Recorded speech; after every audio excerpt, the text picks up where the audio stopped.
do we have a chance to keep this guy?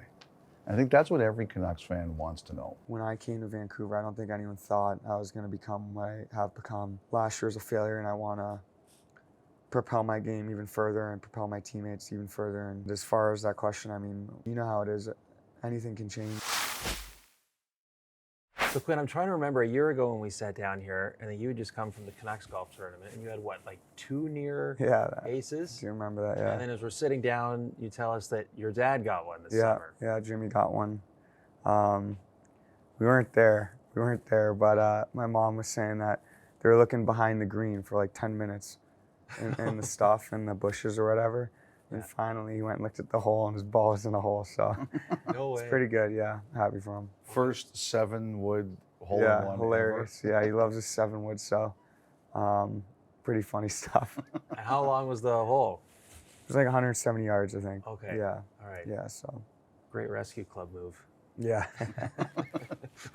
It's so good. All right. Let's do business before pleasure. Yes. Okay. I mean, I want to put this kind of on your lap first. Just the last year, everything. Where does everything stand with you? It's a good question, because obviously you want to say you're looking forward to the year and everything's behind you, but you're still like, I mean, a lot happened and you're disappointed. That never goes away, I feel like. I'm still, in the summer, was angry about missing 4 Nations. Felt like I missed a cool opportunity there. But you just have to move on, take what you saw from last year, what you learned, and try to find ways where it made you better and how you can use it this year to improve. So. The 4 Nations thing, I just remember you were coming and then you weren't coming. That was a circus. Like, from your point of view, like, how did it all play out? Yeah, it was frustrating because I heard it, and I tore a ligament in my hand in December, and I was playing with a cast in January, which the cast was amazing. Shout out Dr. Hotchkiss in New York, but it was fine. I was able to play with that, and I was playing really well in January. And then I got elbowed by Dadonov against Dallas. I think it was like January 31st. And I thought I got like the wind knocked out of me. Like I thought it was nothing or whatever. Mm-hmm. And then I went out and skated again, and I couldn't move. And that's when I was like, oh, that may be probably a little bit more than like something happened there. And then I went on for warm-ups 2 days later, and I couldn't really move again. So I was like, maybe this is something more. And then we got the MRI and whatnot and had the oblique tear. But I still thought maybe like it was still 8-9 days away. I think the first game was the 13th. Mm-hmm. So I think everyone was showing up the 9th, but first game was the 13th. So I was like, the 6th and 7th, I was like, I don't feel great, but like, you don't know how you're gonna feel on the 13th. But I didn't want to show up and I'm like, yeah, Billy, I'm good. But then on the 13th, I'm like, hey, I can't play, and then that hurts USA. Or I can play, and then I get hurt, or I hurt it more because I'm not ready, and then I come back to the Canucks and I can't play. So it was a tough spot to be in. But decided that, you know, as the captain of the Canucks, and we were, I think at that point, maybe in the playoffs, that I wanted to make sure I was healthy and ready to go for them. But then I think who got hurt? Charlie got hurt. Yep. And the whole thing with Harley. So they were like, hey, do you want to come play? And I'm like, of course, like I'll play, but I haven't been on the ice for like 20 days. And Jimmy was like, I don't think you're going to be able to play in that intensity, but whatever. The NHL was like, you can't play because Harley, I don't know, someone was sick, or like Kale was injured and then something else happened. Mm-hmm. Morrissey or Theodore got injured. Yep. Whereas we just had one guy out. So they were like, you can't play. So that was kind of everything that happened. You know, I'm glad you cleared this up, because the rumor was the Canucks didn't want you to play. I don't think they did want me to play, just because they wanted me to be fresh. Right. And they knew I wasn't 100%. So, I mean, I can't really blame them for that. They didn't block you, though? No. Okay. No. Okay. Sorry, go ahead. No, I'll just leave it at that. They didn't block me. They didn't. That's the truth. Okay. Jim and Patrick were very respectful. Yeah. How close did it get to playing? Like, did you have a bag pack? Were you starting to? I was head for the skating pretty airport? hard. Like, Yeah, like I was skating hard. I was pushing it hard on the. I think our last game was against Toronto on Saturday. Yes, remember that morning you were out there. I was out there, but then I was out there the 9th, like pushing it hard. And I remember calling Billy like 3 times. Billy was like, "I need an answer," and I'm like, "I don't know, Billy." And then he's like, "All right, call me in 30 minutes." And we did this 2 more times because I really wanted to go. I mean, the opportunity to play with Jack, opportunity to play with Brady and Matthew, Larks, one of my closest friends, and then like Charlie, and then all these other great players. I wanted to play, but I didn't want to show up and, not be able to play, or after game 1 be like, "Ooh, I made a mistake and I'm injured, and now I got to call up Jim Rutherford and be like, hey, like I might have to miss a couple weeks here." So didn't want to do that. It sucks, but it's the right thing to do. Probably, yeah. Yeah. But it's frustrating in hindsight because we ended up missing the playoffs. So in the summer, you're like, damn, missed a cool experience there. But I still don't think I'd change a thing. Okay. I remember last year when you had told us about conversations you had with Roman Josi and his big thing on the art of acceptance. So just everything you talked about, the 4 nations last year, how did you learn to accept what all happened? That's a good reminder for me. That's a good reminder. No, you do. You accept it. And I mean, last year it was what it was. Whether it was a terrific year or it wasn't, you just move on and try to learn from it. And I feel like I've done that. I don't know. I feel proud of myself with all the challenges and the way I was able to play through that. And I think I just, I felt proud of myself. And then as far as going into the summer, just kind of needed a reset, put the phone down for a bit and just refuel for this year. How do you feel? I feel good. I feel tired right now through the last couple of days, but I changed my training up a little bit this year. What'd you do? Just didn't grind my body as much.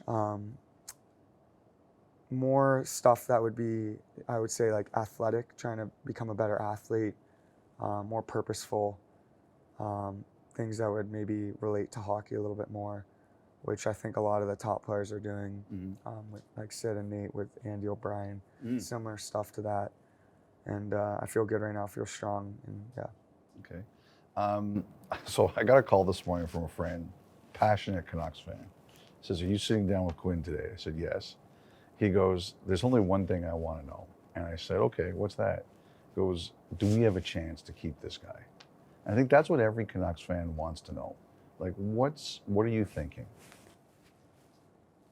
I mean, I've really enjoyed Vancouver. I'm very thankful. I mean, when I came to Vancouver, I don't think anyone thought I was going to become what I have become. And that's happened because of the people in Vancouver, management, coaching. I've had 3 great coaches between Bruce, Greener, and Rick. So, and management's been, kind of gave me the keys to the kingdom a couple years ago, naming me the C, and very grateful. As far as this year, I just feel like last year was a failure, and I want to propel my game even further and propel my teammates even further and see what we can do. And as far as that question, I mean, I'll answer that, with my actions next summer. But I mean, you know how it is. Anything can change. If we have, a terrible year this year, that's probably not going to be very fun. But if we have a terrific year, that's what we want. That'll be really fun. Like 2 years ago was really, really fun. So just leave it at that. That's what I said to him. I said, "I guarantee to you, this year is going to tell the tale." I bet you that's what Quinn's going to say. Yeah, which is true, I think so. Okay. At any point were you worried, or did you feel that there was no chance Brock was going to re-sign in Vancouver? Yeah, big time. I mean, he wanted to stay the whole time. Credit to him. Like, this was not a him thing. He loves Vancouver. His girlfriend's from Vancouver. He's got 2 dogs. He takes them hiking all the time. He just loves the lifestyle. And he loves the fan base, loves everything about it, wants to be a leader on the team for years to come. I think that we both thought he was gone. just because of how late it came down to. I remember him calling me like pretty upset that he wasn't gonna sign there, and I think early that next day, I think they got together again, which he didn't think was gonna happen, and they got it done. So I was happy for him and us. Mm-hmm. What about Pettersson? How does he look? There's a lot of rumors about the new, bigger, stronger, leaner Pettersson. Yeah, I mean, I saw him for 4 minutes yesterday, but did you notice anything? Did he look bigger? I didn't. I didn't. I don't even know what 6 kilos is in terms of weight, but I mean, I don't You're care. An imperial guy. Yeah, I don't care if he came 5 pounds lighter or 5 pounds heavier. I think like he's a gifted player, and we're very similar guys. I think he grew up and was really undersized and had to rely on his brain, and I was similar to that. And I think he sees the game in a special way. I mean, not gonna lie, I think that all the nonsense last year weighed on him heavily, from a personal standpoint and a professional standpoint. Mm-hmm. And you know, no one wants to deal with that. You could make an argument that you have to find a way to perform through that as well. But he's a really competitive person, and I've said it a bunch of times today. I don't think you get to his level without having some ingredients inside you, and I've seen them before. So I expect him to have a great year because I just think he's a really good player.